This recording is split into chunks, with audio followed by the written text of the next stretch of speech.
Continuamos en ACC 2020 presentando los resultados del estudio Venus.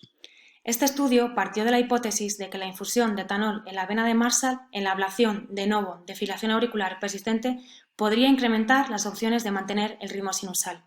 La ausencia de filación auricular o taquicardia auricular de más de 30 segundos tras primer procedimiento y sin antiarrítmico tras los primeros 3 meses de blanqueo fue considerado el endpoint primario del estudio. En cuanto a endpoints secundarios, se incluyeron la ausencia de filación auricular o taquicardia auricular tras más de un procedimiento o bajo tratamiento antiarrítmico, la carga de filación auricular en porcentaje de tiempo bajo monitorización continua, parámetros en relación con el procedimiento y la necesidad y número de procedimientos repetidos, así como la recurrencia como filación auricular o taquicardia auricular. Se incluyeron pacientes con filación auricular persistente sintomática, es decir, sostenida durante más de 7 días,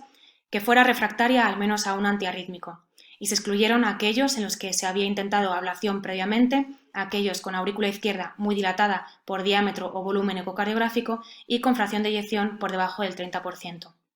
El estudio Venus es un estudio prospectivo, multicéntrico, randomizado y ciego. Los pacientes se randomizaron 1,15 a ablación convencional o ablación con infusión de etanol en la vena de Marshall, anticipando que un 15% del grupo etanol, la vena de Marshall no sería canulable. Estos pacientes continuaron en el análisis por intención de tratar. El seguimiento se realizó al mes, a los 3, 6, 9 y 12 meses, realizándose una monitorización continua de un mes en los meses 6 y 12.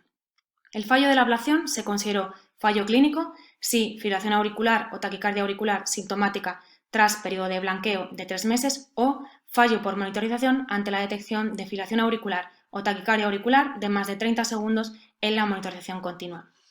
Finalmente, se randomizaron 343 pacientes con 158 en el brazo de ablación convencional y 185 incluidos en el grupo de infusión de etanol. Tras fallecimientos y pérdidas de seguimiento, 142 pacientes conformaron el grupo de solo ablación, 168 pacientes el de por intención de tratar y 142 por tratamiento con infusión de etanol.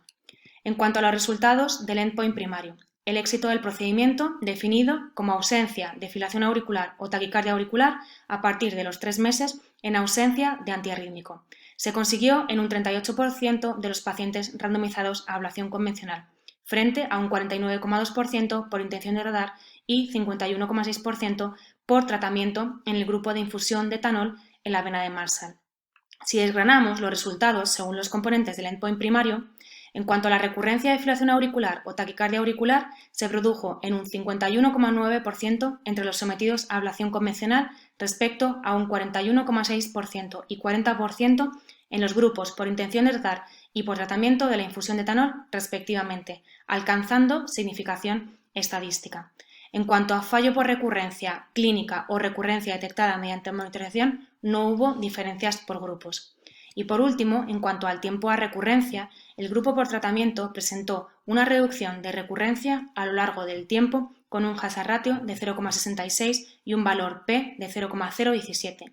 En el grupo por intención de tratar se produjo de forma similar una reducción de la recurrencia a lo largo del tiempo con un hazard ratio de 0,73 con un valor P significativo de 0,048 con el límite alto del intervalo de confianza casi alcanzando 1.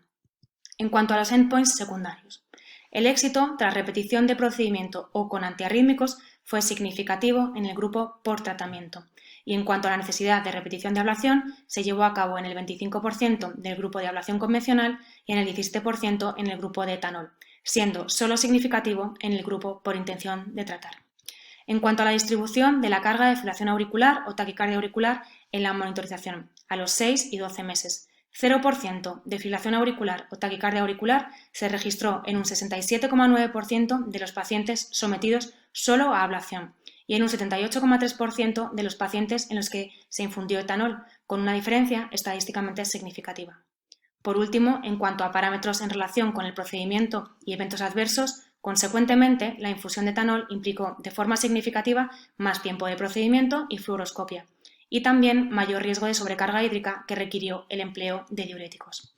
Para concluir, el estudio Venus muestra que en filación auricular persistente, la infusión de etanol en la vena de Marshall, de forma añadida a la ablación por catéter convencional, reduce la recurrencia de filación auricular y taquicardia auricular, reduce la carga de filación auricular y puede reducir la necesidad de redu. Sin embargo, esta aproximación presenta como limitaciones que la canalización de la vena de Marshall no puede realizarse en todos los pacientes y que la infusión de etanol puede aumentar el riesgo de sobrecarga hídrica.